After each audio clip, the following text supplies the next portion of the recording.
Hello, everybody. How are you guys doing? I'm here for another knife video. Had a little time off from the video making because I was traveling. I decided this year we didn't really go anywhere for Thanksgiving, so this time we decided to make it Christmas, get out of town. Um, got some family up in Northern California. We're in Southern California and in the city and in the craziness. And it kind of drives me crazy sometimes. But we got away. We got away to east of Sacramento. Nice countryside sort of thing. It's certainly more country than what I'm used to here in LA area. And so I thought I'd do this quick video before I get back to my series I was doing with all the more expensive knives, the ones I've been spending more money on. This is different because I was traveling and also I was flying. So I was flying in commercial airline. You know what's up with that. Ever since 9/11, you can't bring toe clippers or whatever. Well, maybe you can do that now, but no knives, zero knives. They are really, it's unfortunate, especially for people like us that like to carry knives. So the question is, when you go on a trip, do you just not take knives with you? I mean, that's kind of hard for me to even uh, conceive of. I would never travel, or I drive everywhere. Anyway, getting into it, I just want to talk a little bit about it because I don't know what everybody else does. I always take some knives with me, and so this is actually the set of knives I took with me on that short flight, less than an hour of flight, but I had to limit what I took. There's a couple things that go through my head. I know I want to have knives on me. Do I want to just carry like one knife, two knives? That's difficult for me. I am a kind of guy that's going to rotate those knives in my pocket. I don't normally carry the same knife. We talked about this before on the channel. From day to day, it's usually just bouncing from, one knife, actually a couple knives, 2 to 3 knives a day, and rotating things out, and that kind of helps me to get through all the knives in my collection. There's still going to be some that get left out. Lately, I've been carrying those more expensive knives and really enjoying those, but I don't want to carry those on an airplane. And obviously, you're not in the carry on, but you're going to check that bag. You're going to hand that bag over to somebody else. They're going to put it on a conveyor belt. You don't see it again until you get to the location you're going to. Hopefully. Now, I've had bags get lost with knives in my bag, and it's not a good feeling, definitely. But because of that, when I'm picking out the knives I'm going to take with me, there's some considerations. Now, I'm not going to go for all budget knives, but I am going to pick knives that, some of them I would be super sad to not have if it disappeared forever. That bag that I did lose, it did show up a couple more days later. I was able to pick it up. Everything was good. But there's always that fear. So I'm going to carry knives that I think that I can, either be okay with or maybe replace the knives. I think the odds are low. I don't know how often that happens where you just kind of lose it completely. I know that it does happen. So in the middle of packing, I'm just kind of trying to think in my head, what are going to be the knives that I'm going to take. I'm not going to take, a Medford or one of my more expensive over $300 knives. But I still want to have nice knives. I still want to have knives that I really enjoy. So because of that, and I was talking with my girlfriend, she's bought knives for me. And I kind of got set up because I said, hey, I'm bringing knives that, I think that I'm not totally going to be just broken up about if I lose for whatever reason. And then she sees that I have this one in there, and if you know anything about it, she bought that one for me for Christmas. And so, yeah, obviously I got a little flack for that. This is the Kizer Towser K, and this is the knife which was the first knife on my channel. So because of that, it's a special knife, and I probably should have thought about that. But when you're packing and everything, getting ready for a trip, you don't always think straight. I'm kind of like that in general. But I did take this knife. Fortunately, everything came back, no problem. Towser K, not the most expensive knife, but still. And I can get another one. But this is the knife that started the channel. So, thinking now about it, maybe I won't be taking that on an airplane again. But we'll see. I might get all crazy in my head before a trip and do the same thing again. Let's see. Let's go through some of these other ones. I don't want to take too long because I got 1, 2, 3, 4, 5, 6, 7, 8 knives here. And there's a bonus knife as well.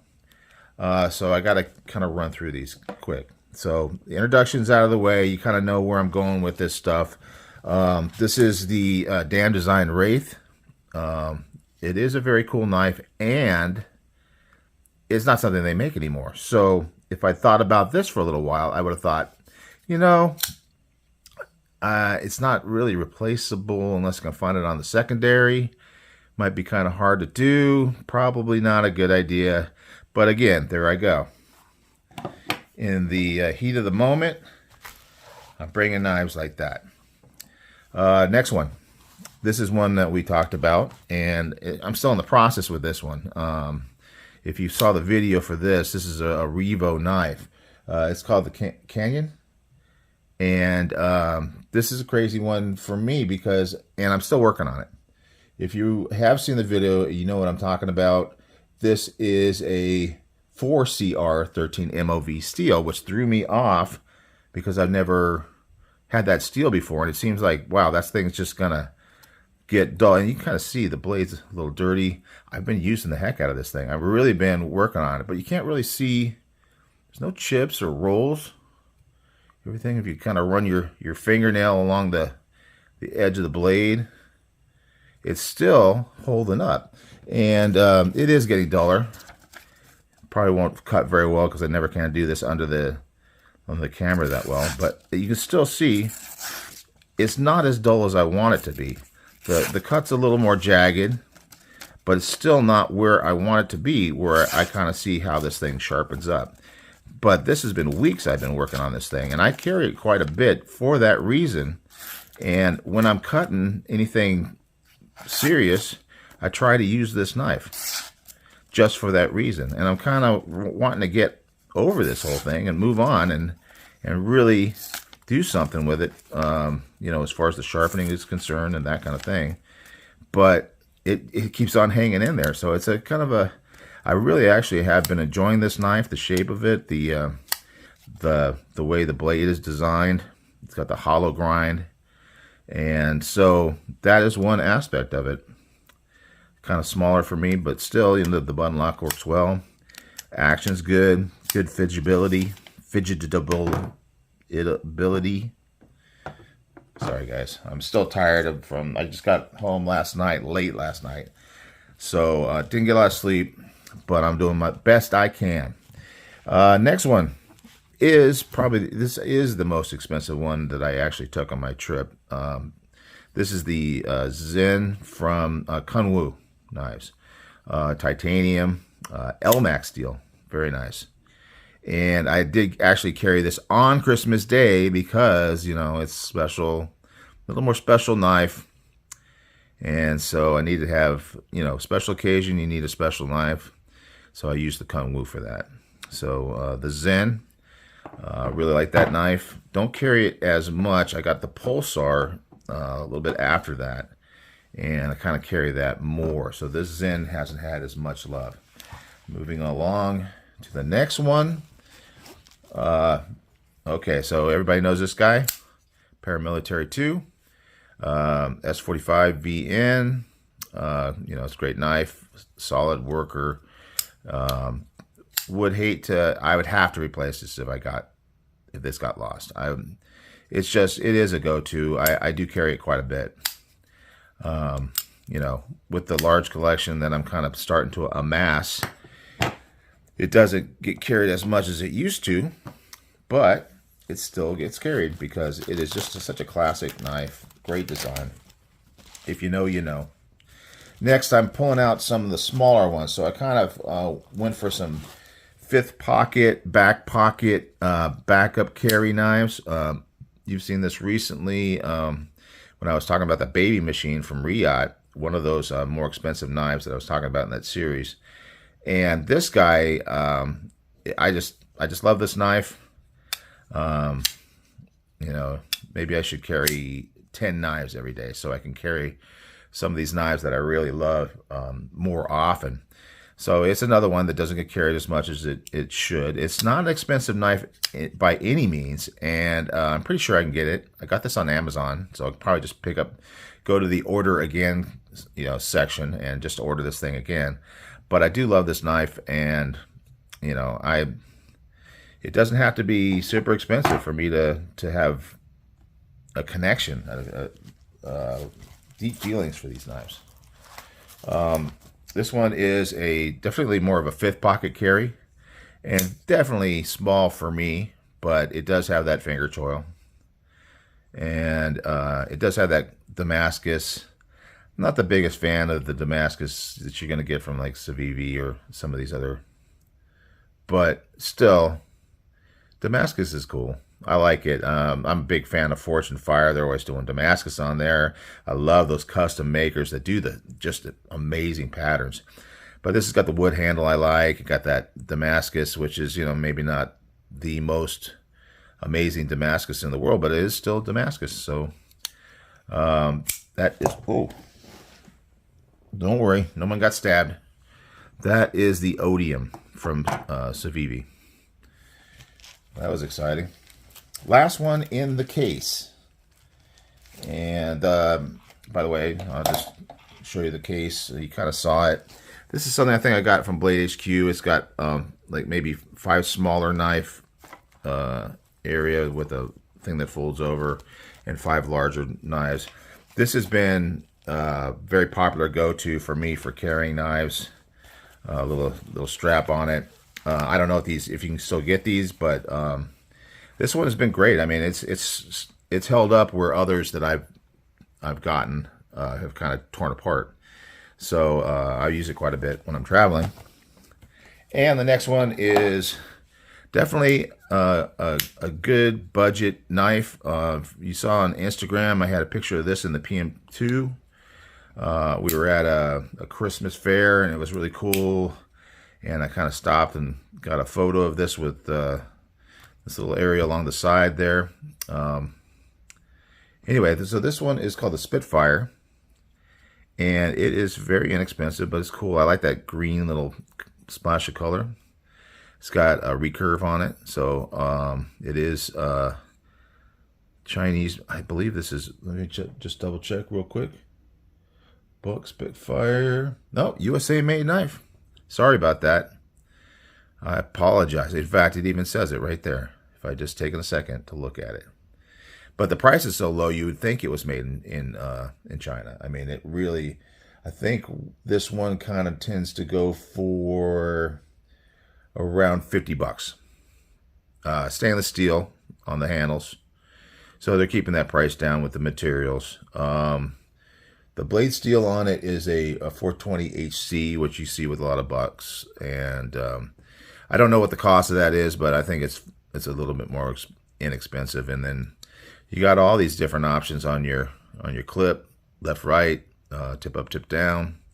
But still, it's a cool knife. And I thought I'd break that one out for the trip. Also, I wanted to have myself, it's kind of a funny story. I wanted to get a slip joint to carry because I like to drop that in the front pocket. But when I got there, I couldn't find it. I thought I just hadn't packed it.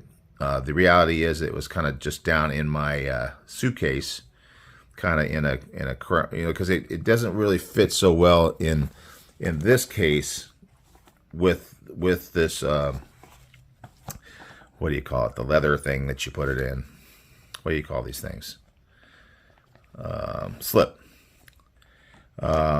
This knife, I bought this slip separate. This is a Rosecraft. This is called the Appalachian Jack.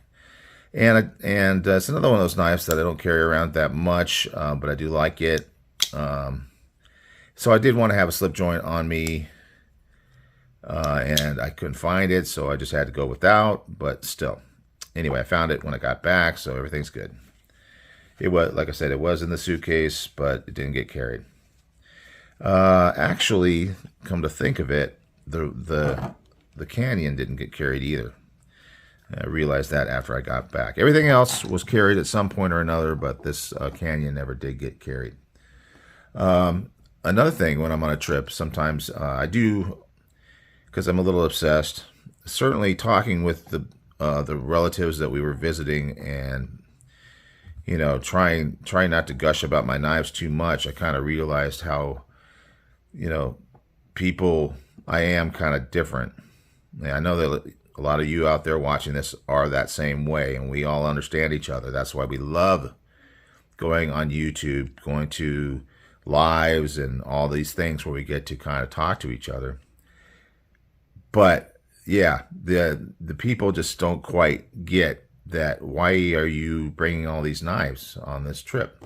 And while I'm there, I'm looking and saying, hey, what kind of knife shops are local? Where we are, I don't know the area that well, so I'm looking it up, and I end up finding a sporting goods shop that they had a little bit of a collection there.